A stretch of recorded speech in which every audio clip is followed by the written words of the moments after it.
Hey everyone, it's Saturday morning, March 15th, and welcome back to Capital Markets Quickie. I'm your host, Endrit Sella, here to break down yesterday's market action in just 2 minutes. Before we get started, a quick note. Today's episode is sponsored by AMF Capital Asset Management Frankfurt. For tailored investment solutions and top-quality mutual funds, visit amf-capital.de. Well, that was a comeback.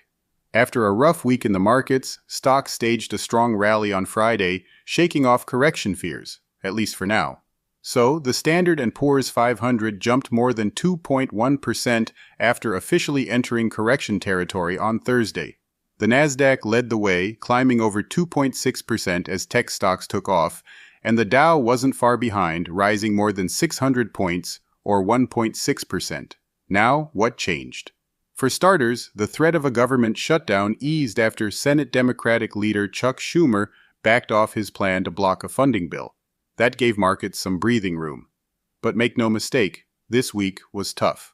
All three major indexes still ended the week down more than 2%. The reason? Uncertainty over President Trump's trade policies. He's made it clear he's not backing down, saying on Thursday he has no plans to bend at all on tariffs. That sent investors scrambling for safety, pushing gold above $3,000 an ounce for the first time ever. And then there's inflation.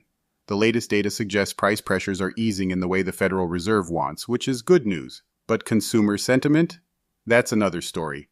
The University of Michigan's index came in at 57.9, well below expectations. It's clear that many Americans are feeling the squeeze. So, what's next? The Fed meets next week, and you can bet investors will be hanging on to every word from Jerome Powell. Until then, expect markets to stay volatile as traders digest the latest economic signals. That's it for today's Capital Markets Quickie. Don't forget to follow for your daily market rundown, and I'll catch you on Monday with a brand new episode.